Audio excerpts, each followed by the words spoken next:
Today I've been thinking about how very blessed we are to be able to enjoy the process of writing and to enjoy the product of writing. The written word can be so revitalizing, so refreshing, but then it made me think of a time when blacks did not have that power because, yes, writing is empowering.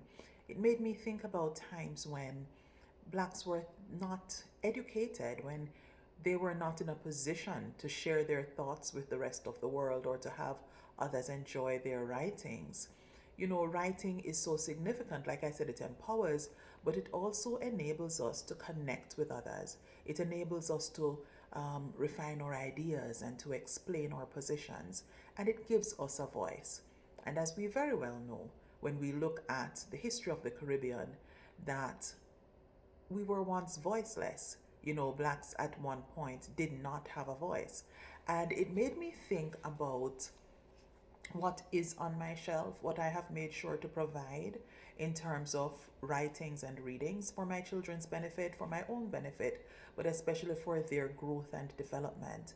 And I started to ponder, what is it that's on my bookshelf? What are some of the things that I really need to think of and ensure that I pass on to my students, yes, to my children, but also ensure that I remind myself of constantly. And it brought me to this particular work. It's a slave narrative.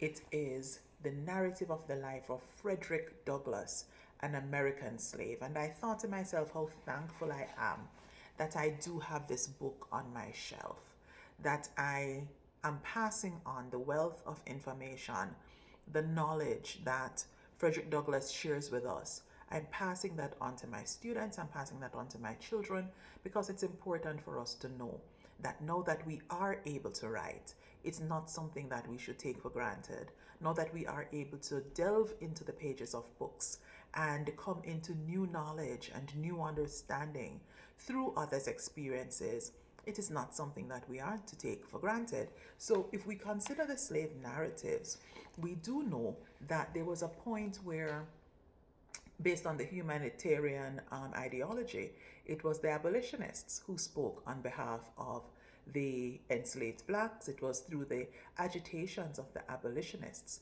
that freedom eventually came.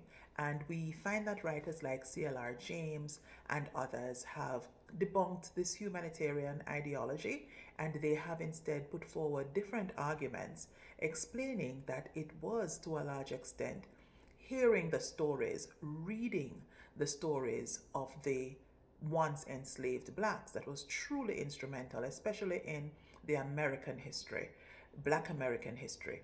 It was what was truly instrumental in leading to liberation. And so it made me think of Frederick Douglass. It made me think of persons like Harriet Beecher Stowe, who told the stories of the once enslaved blacks. But I especially applaud those persons like Frederick Douglass who could eventually tell their own stories. Frederick Douglass was considered an activist, an abolitionist, because he could add his voice to what was happening. And it is through efforts like his that the true picture of slavery was painted. And a lot of persons who were now hearing these first hand experiences realized, oh, this is truly harsh. Slavery is not something that we can endorse, and that agitation for freedom really took a new turn. So, for today's discussion, I really wanted to look at Frederick Douglass. It is his narrative written by himself. Very, very important point added there, written by himself. I want to jump very quickly to page 36, where he talks about how he learned to read, how he learned to write, how he learned or how he became empowered to then speak to his situation and to attempt to make a change. He said here that on page 36, he said, very soon after I went to live with Mr. and Mrs. Auld, this was his new mistress and master, she very kindly commenced to teach me the ABC. After I had learned this, she assisted me in learning to spell words of 3 or 4 letters. Just at this point of my progress, Mr. Auld found out what was going on and at once forbade Mrs. Auld to instruct me further, telling her, among other things, that it was unlawful, as well as unsafe, to teach a slave to read. To use his own words further, he said, "If you give a nigger an inch, he will take an ell. A nigger should know nothing but to obey his master, to do as he is told to do. Learning would spoil the best nigger in the world. Now," said he, "if you teach that nigger," speaking of myself, "how to read, there would be no keeping him. It would forever unfit him to be a slave. He would at once become unmanageable and of no value to his master. As to himself, it could do him no good, but a great deal of harm. It would make him discontented and unhappy."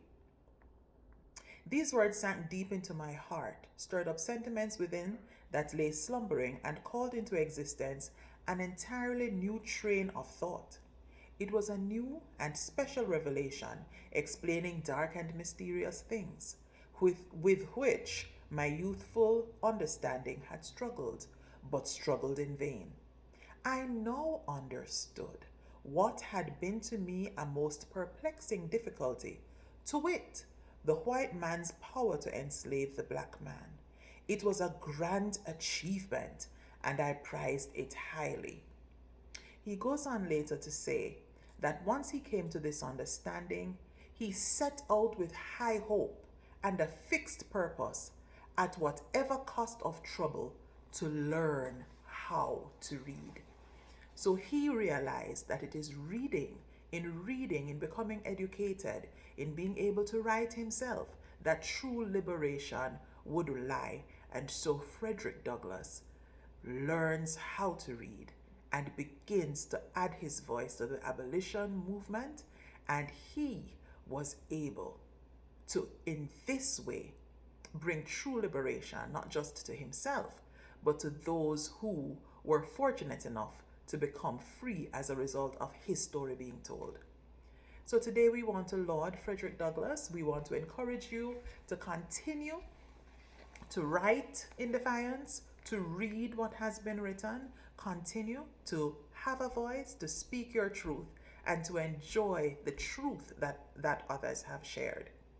Thank you for joining me again on English Expressions with Dr. Steph for the month of February 2024, Black History Month. We are coupling my love of African clothing with my love of books, and we are looking at Black creative expressions, how those who could used their creativity, used their writing to make a difference, to make a change. Thank you so much for joining me. Be sure to like, share, and subscribe, and I look forward to seeing you again next time.